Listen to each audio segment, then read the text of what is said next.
Svashtashara. In this way, he is sitting with different living entities in different ways, and he is thoroughly enjoying the situation. This is a very good picture of Krishna. Krishna manages everything in such a way that in one activity he accomplishes many purposes. So in one and the same motion, or the one and the same moment, he's creating nice songs, and he's rolling his eyes in a certain way, teasing the gopis. And at the same time, he's antagonizing the demons, so that they come and fight with him, and then they get defeated. So this is very interesting. It says, he is sitting with different living entities in different ways. So Krishna expands himself in such a way that he is present with every living entity. When we're in the material world, he's present with us as Super Soul, Paramatma, which is a Vishnu expansion of the Lord. But when we're in the spiritual world, we are directly with our Ishtadeva. And actually, when we become self-realized, then Paramatma transforms into our Ishtadeva. And so even in the material world, it's like we're there in the spiritual world with him, in whatever form that we are most attracted to. You're looking at me like you never heard this before. It's just common sense, you know, and it's actually my experience also. So I'm speaking from experience, but you know, when it says here, see, it's implied in this scriptural quote. He is sitting with different entities in different ways. See, so in some devotee's heart, he may be in Vishnu form. In another devotee's heart, he may be in Narasingha form. In another, Govinda. Another, Caitanya. Another, Nitai. So many forms. So according to the devotee's love, according to the type of service that the devotee wants to perform for him, then he manifests a form for each and every one of his devotees. That's why I said the spiritual world is like virtual reality. You see everything from your point of view, and then Krishna creates that reality just for each and every one of his devotees. But just see how kind he is. It's so wonderful. But the thing is that he does all these things at the same time. That's the wonderful and amazing thing about Krishna. He's performing so many activities simultaneously that nobody can understand his mentality. But he can understand everyone's mentality, and then he manifests just suitable to that mentality. So one devotee may see him in a certain way or in a certain mood.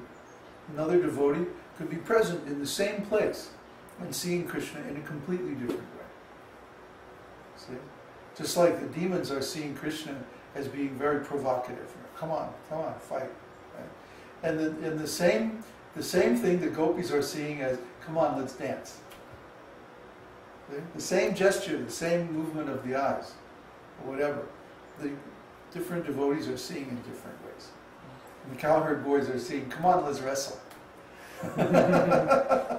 Let's play games. Like that. So number 16 is expert. Any person who can quickly execute a very difficult task is called expert.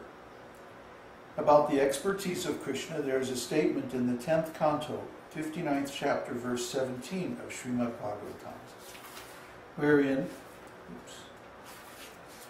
Shukadeva Goswami tells Maharaj Parikshit, O best of the Kurus, Śrī Kṛṣṇa cut to pieces all the different weapons used by different fighters.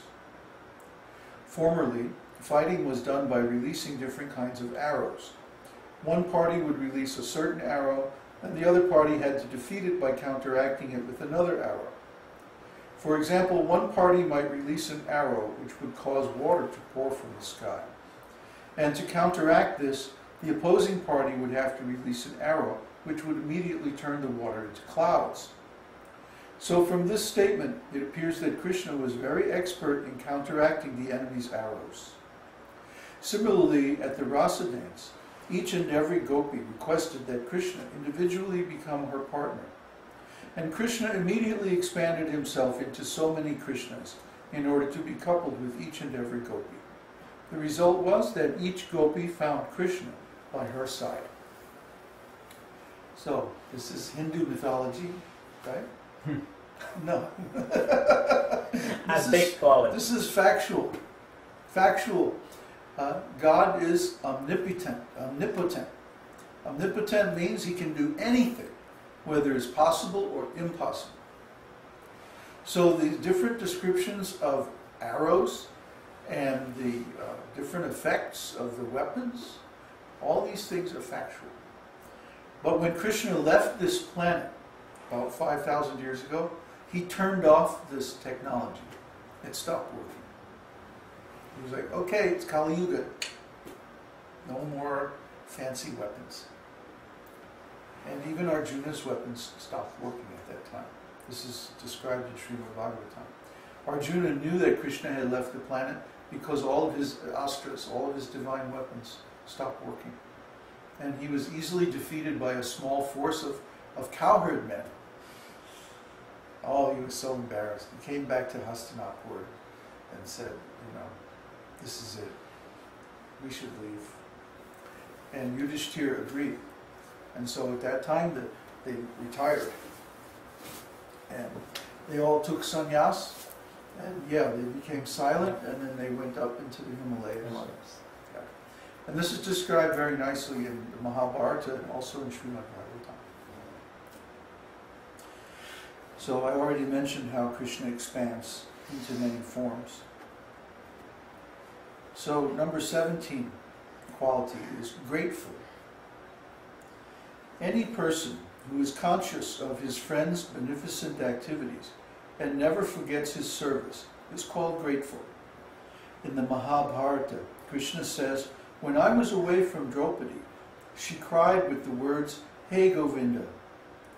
This call for me has put me in her debt, and that indebtedness is gradually increasing in my heart." This statement by Krishna gives evidence of how one can please the Supreme Lord simply by addressing him, "Hey Krishna, hey Govinda." Mother Kunti, Draupadi rather, was addressing him with love.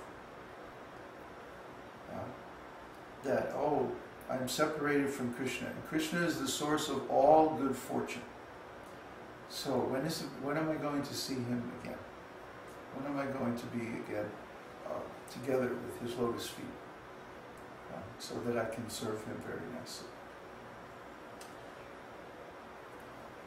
The Maha Mantra, Hare Krishna, Krishna Krishna, Hare Hare, Hare Ram, Ram Ram, Hare Hare, is also simply an address to the Lord and his energy. So anyone who is constantly engaged in addressing the Lord and his energy, we can imagine how much the Supreme Lord becomes obliged. It is impossible for the Lord to ever forget such a devotee. It is clearly stated in this verse that anyone who addresses the Lord immediately attracts the attention of the Lord, who always remains obliged to him. I know this is a fact. I mean, this is my experience. That, because I spent some time serving Srila Prabhupada. Srila Prabhupada is a great devotee. And I posted something about this the other day. That the guru makes a promise at the time of initiation to relieve the disciple of the material existence and to give facility for that self-realization process. So Srila Prabhupada, he had established so many temples where his devotees were staying, and we were staying there free of charge, doing service, traveling, often at our own expense. But once we were there, like in India, for example, all the facilities there were free of charge, and we were simply doing service without any impediments and making lots of spiritual advancement. And then Srila Prabhupada left this world, and unfortunately his disciples did not see fit to carry out his promise, his obligation to his disciples. And so they began kicking their godbrothers out one by one, or many at a time, until now almost 98% of my godbrothers no longer stay in ISKCON. So does that mean that Srila Prabhupada's promise is no good? Well, no. Because for some time I became discouraged, but then when I again took up this service, and especially when I began this preaching work, then gradually Krishna provided just as good facility as we had in ISKCON for the service of the Lord. And now everything is there, and more is coming. It's said that when Krishna takes our offerings, he takes them with 2 hands. But when he gives the result, he gives with 10 hands.